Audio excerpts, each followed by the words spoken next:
उपस्थिती अनिवार्य असल्या कारण 9 नंबरची लक्षवेधी माझी तुम्ही जर कृपया आधी घेतली तर. सन्मान्य सदस्य इथं गैरहजर असल्यामुळे सन्मान्य सदस्य इथं नाही आहेत.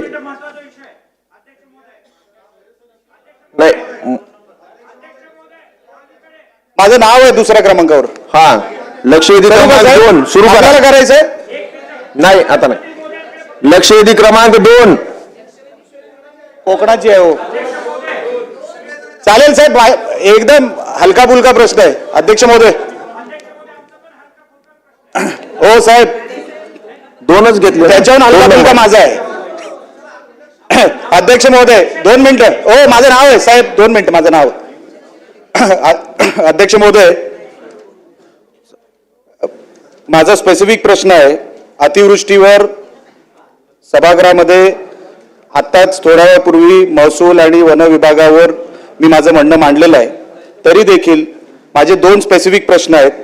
त्यामध्ये कोकणाला NDRF मध्ये जिरायत शेती या परिस्थितीमध्ये जिरायत शेती या हेडखाली 8,777 रुपये मिळाले. बहुवार्षिक शेती 22,500 रुपये मिळतात. कोकणाला जिरायत शेती असल्यामुळे, भात शेती मोठ्या प्रमाणात असल्यामुळे 8,777 रुपये मिळाले. आपण अतिवृष्टीचा निकष लावतो. अतिवृष्टीचा GR हा वेगळा निघालाय माझ्या माहितीनुसार. तर त्या GR नुसार सगळ्यांना समान न्याय मिळाला पाहिजे. तो कोकणाला 8,777 का आणि बहुवार्षिक जो रेट आहे 22,500 कोकणावर अन्याय कशासाठी, तो दुरुस्त होणार का? आणि आम्हाला अतिवृष्टीचा जो GR आहे तो आमच्या कोकणाला लागू होणार का? प्रश्न नंबर 1. प्रश्न नंबर 2, वॉटर ग्रीड जे मराठवाड्यामध्ये इम्प्लिमेंट होत आहे. 2च लवकर प्रश्न विचारामध्ये ते उत्तर देऊ शकतील. एकदम छोटा प्रश्न आहे वॉटर ग्रीडचा. यस, मराठवाड्यामध्ये अध्यक्ष महोदय, मराठवाड्यामध्ये पाणी कमी आहे किंवा पावसाळा कमी आहे म्हणून वॉटर ग्रीडचा इकडे आता वॉटर ग्रीड केला जातोय. कोकणामध्ये पावसाळा जास्त आहे तर वॉटर ग्रीडचं नियोजन हे कोकणामध्ये होईल का? कारण का एवढ्या मोठ्या प्रमाणामध्ये पाऊस पडतो पण पावसाचं नियोजन 70 किलोमीटरच्या अंतरावर, एक तर सह्याद्रीच्या पायथ्याशी आमची गावं, समोर 70-80 किलोमीटरवर आमचा समुद्र, एका तासामध्ये पाणी जे आहे पावसाळ्याचं जे समुद्रात जाऊन भेटतं. तर वॉटर ग्रीड जे कोकणाला लागू होईल का जसं मराठवाड्याला लागू आहे पाण्याच्या नियोजनासाठी? प्रश्न आम्हाला अध्यक्ष महोदय, उत्तर देऊ द्या ना, आधी उत्तर देऊ द्या मंत्री महोदयांना. अध्यक्ष महोदय, सन्माननीय राणे साहेबांनी कोकणामध्ये जिरायती जमिनीला 8,500 रुपये आणि बागायत जमिनीला 17,000 आणि बहुवार्षिक पिकांना 22,500 रुपये. त्यांचं म्हणणं असं आहे की बहुवार्षिक पिकाला जेवढी मदत किंवा बागायत पिकाला जेवढी मदत देता तेवढी मदत जिरायत पिकाला का देत नाही? हो, अतिवृष्टीच चाललंय ना. अतिवृष्टी झाल्यावरच आपण मदत करतो. नाही, अतिवृष्टीच उत्तर देतोय. अतिवृष्टीला जी मदत आपण NDRFच्या निकषानुसार देतो, मुळामध्ये ही जी मदत आहे ही NDRFनं जे निकष ठरवले त्या निकषानुसार आपण मदत देतो. सन 23 ते आता 25-26 पर्यंत आपण हे जे दर आहेत या दराप्रमाणे आपण शेतकऱ्यांना राज्यामध्ये मदत देतोय.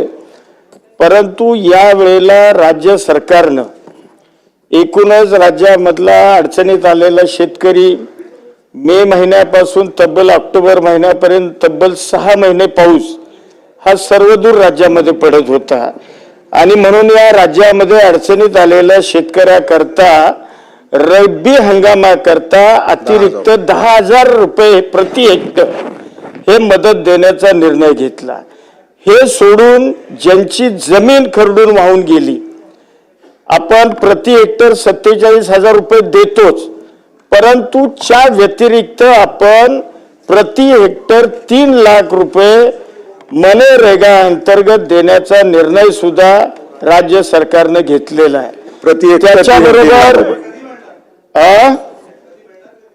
मिळणार मदत सुरू आहे ना, मी मदत सांगतो आपल्याला, सांगतो मी. ऐकून घ्या साहेब, ऐकतो, ऐका. अरे ऐका ना माझं, मी उत्तर देतो ना साहेब. सन्मान्य सदस्य जरा आपण खाली माझं बसा, ऐका मंत्री साहेब. महोदय उत्तर देत माझं आहेत. ऐका जरा तुम्ही. नाही, ई केवायसी मुळे शेतकऱ्यांना मदत मिळायला उशीर होतो, म्हणून आपण ॲग्रीस्टॅगचं जे फार्मर आय डी आहे ते आपण वापरण्याकरता किंवा ते आपण या मदतीकरता ग्राह्य धरलं. त्या पद्धतीनं तब्बल 75% अधिक, म्हणजे माझ्यापेक्षा आकडेवारी आहे,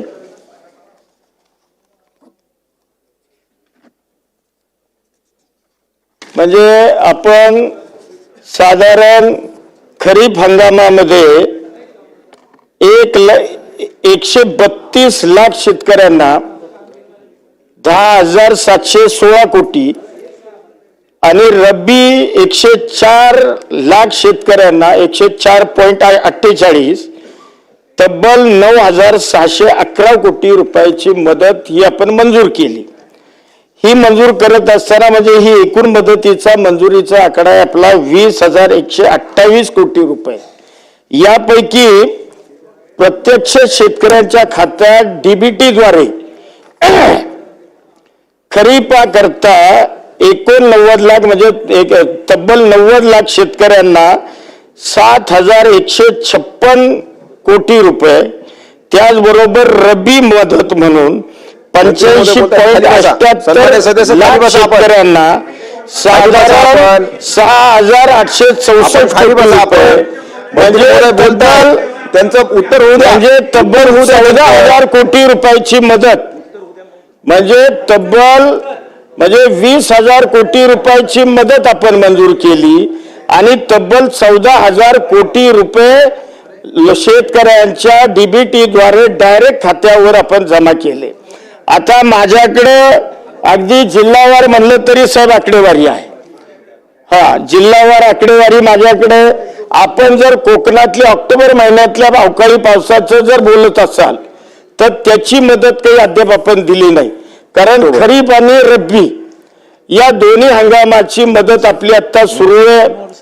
मी आपल्याला नम्रपणाने सांगतो की जे ऑक्टोबर मध्ये अवकाळी, जर आपला तो विषय असेल ऑक्टोबर अवकाळीचा, तर निश्चितपणानं ती मदत आम्ही डिसेंबर नंतर, कारण डिसेंबर पर्यंत हे सगळे जे उर्वरित पैसे हे डिसेंबर पर्यंत सगळे वर्ग होतील, कारण ई केवायसी तब्बल 6 लाख शेतकऱ्यांच्या ई केवायसी राहिल्यात, काही 5 लाख शेतकऱ्यांच्या ई केवायसीचे काही प्रूफ राहिलेत, त्यामुळे ते होणं बाकी आहे.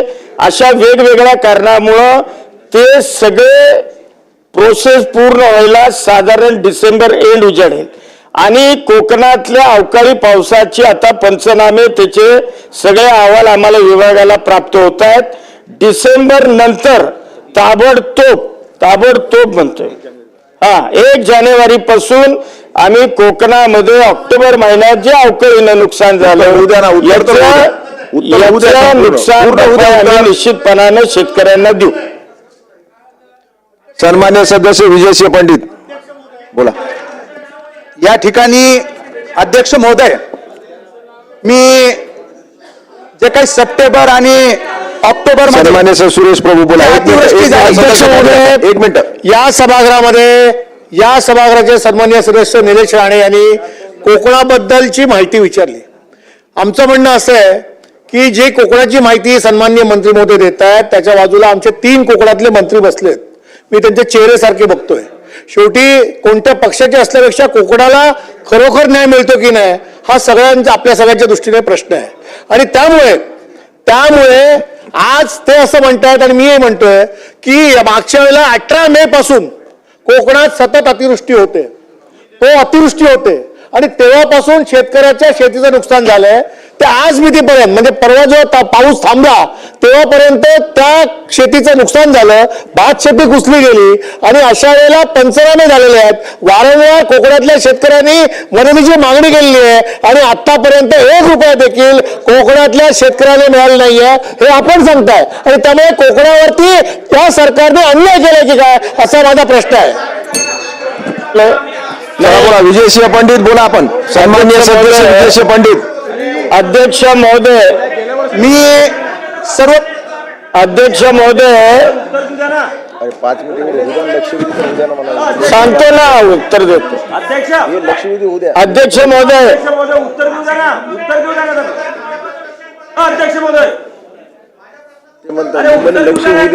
देतो. अध्यक्ष महोदय,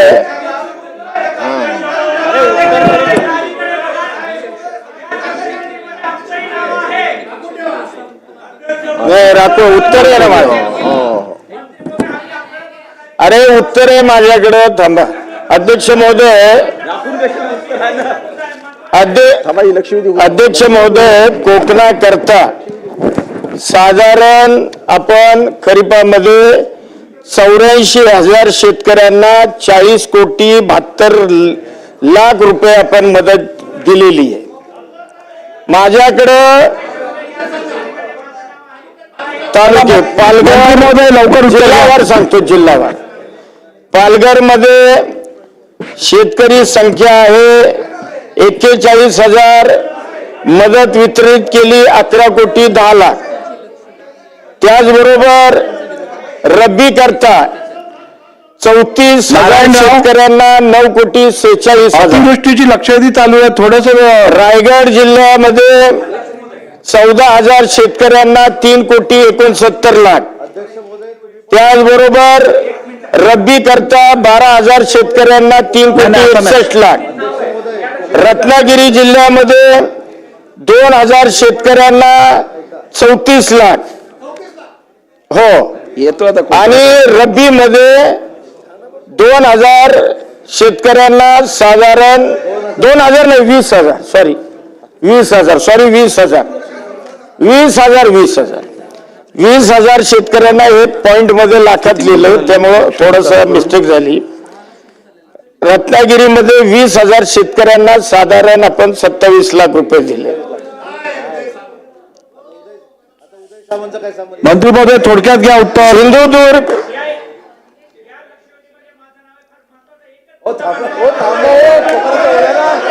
मंत्री महोदय उत्तर घ्या थोडक्यात. ठाणे जिल्ह्यामध्ये साधारण 27,000 शेतकऱ्यांना 5,94,00,000.